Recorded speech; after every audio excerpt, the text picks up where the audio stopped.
Yes. It's still dark. It's the 18th of March and I've just pulled up to the state forest.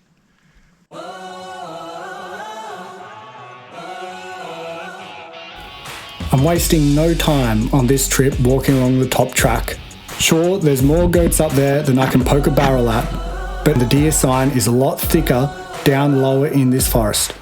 So I'll be tying up my pack, dropping it down into the creek and then heading along into the forest. Some ideas are better in theory than in practice, and that was definitely one of them.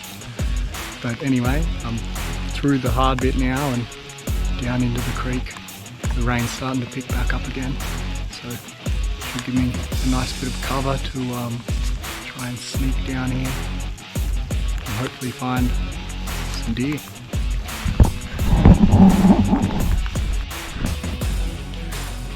This is hard work. It's just vertical face and almost vertical face. Getting up out this creek bed. It's a lot harder than I thought, but just gonna have to do it.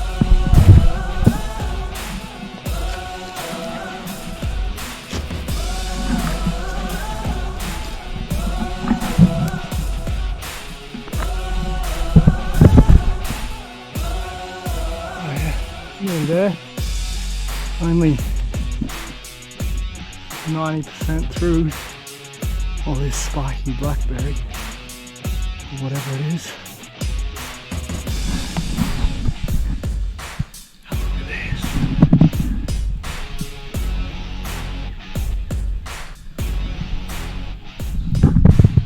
Still green. This is definitely the freshest deer sign down so far.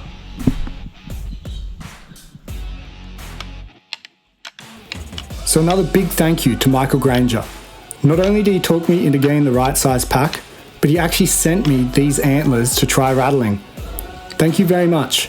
And if you're enjoying this content, I'm sure you'll like his page over on Instagram as well. I'll leave a link in the description, and if you're not already, you may as well subscribe to my channel while you're at it.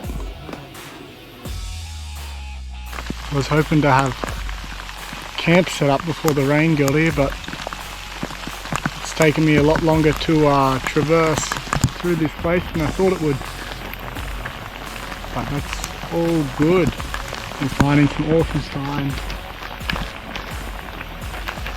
If I'm lucky, still might find a deer.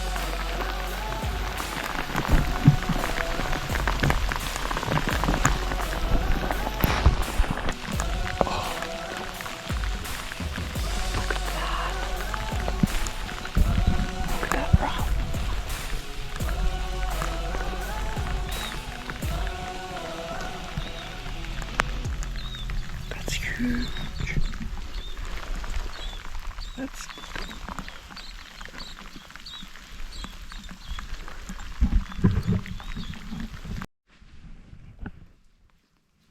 see this a rub and branches are all the way up there. These are gotta be reds. I've passed 3 or 4 other rubs about the same height.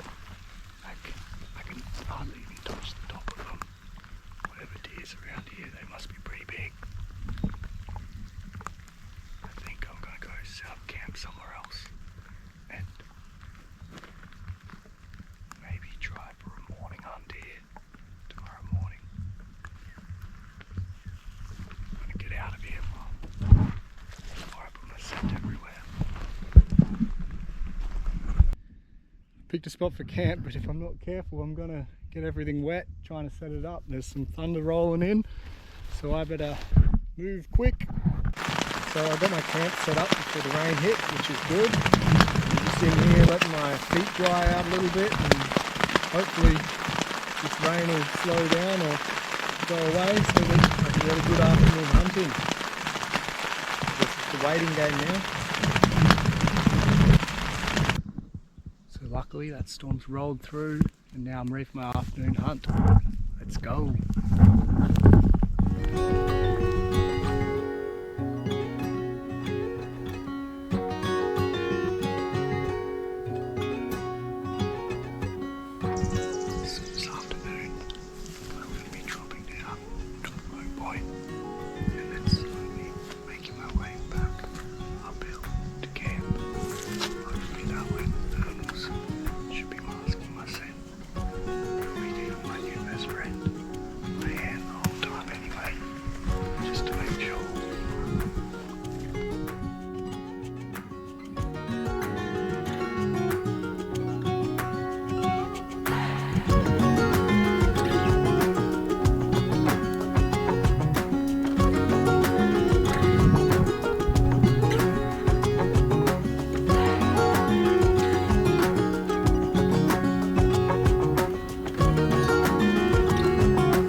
just got back to camp. I don't even know if you can hear me over all these cicadas, but it's been a good day. I haven't heard any croaking or any noises or anything yet. I don't know, maybe I'm a little bit early, but that sign that I found this morning, like, I'm just stoked about. So super excited to get up.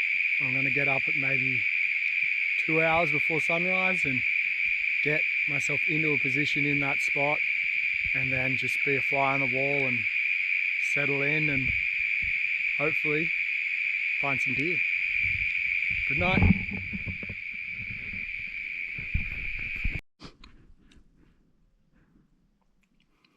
Okay, so I've stopped about 300 meters before the spot that I want to hunt at first light. I thought it's probably best just to sit back, just like a little bit of a gully over, so that I can wait for the thermals to kick in. And once they kick in, I'll get into position there. And that way I can just be sure that my scent's not blowing downhill. Okay, so it's 8 o'clock now, and the thermals are really starting to kick in.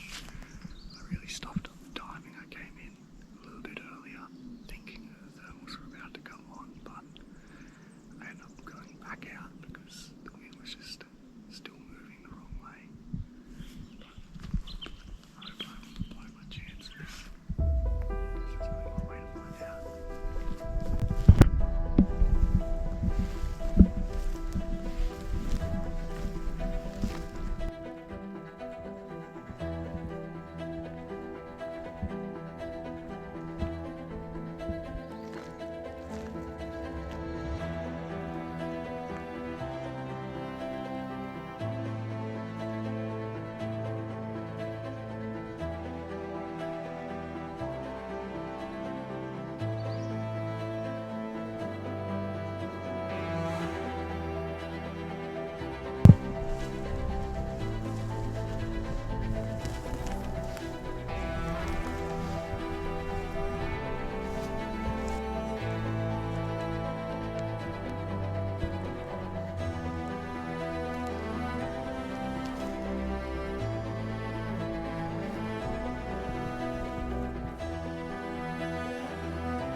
Well, I think I blew it this morning.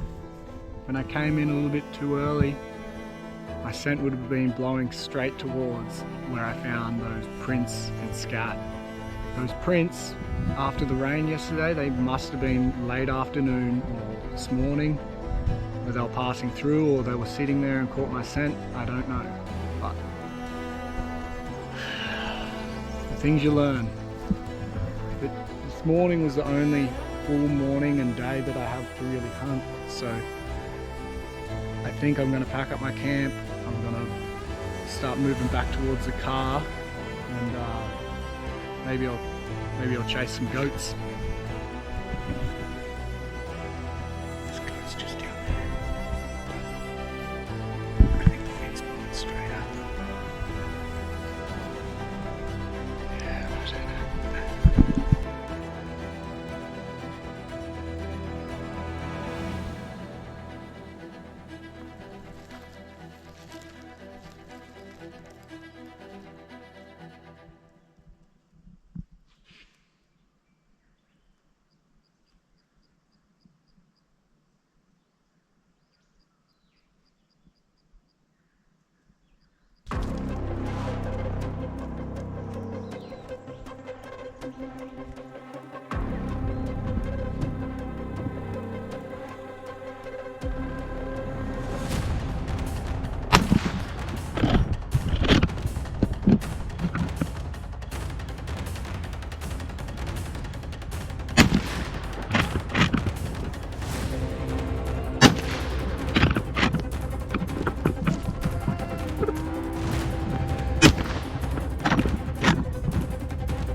Wow, well,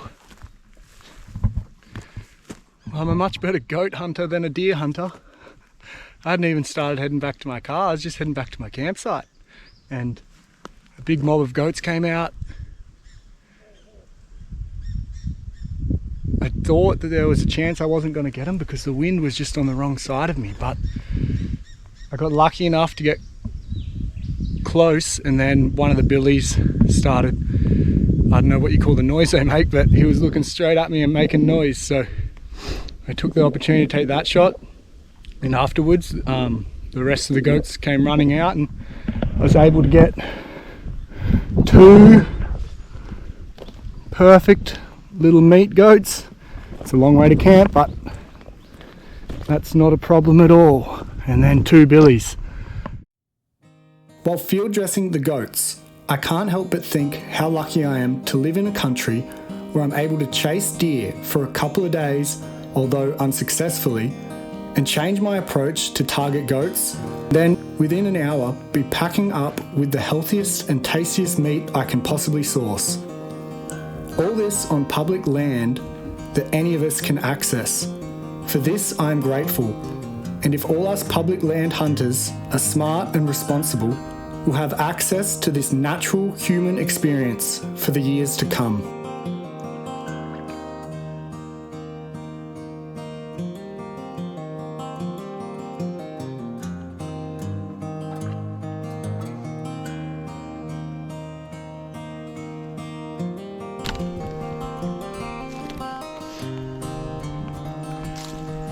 Well, that's all the butchering done. This is definitely the heaviest pack out that I've had to date, which is good. It means we're going to have a full freezer. I'll tell you what, whoever came up with the idea of these accrete packs, the Hunter's Element ones, they did a good job. I would not even be able to comprehend how to take all this out without the meat shelf design they have in them. I'll do a video one day on how they work, because I'm still working out how to get it just right, but they're a good thing.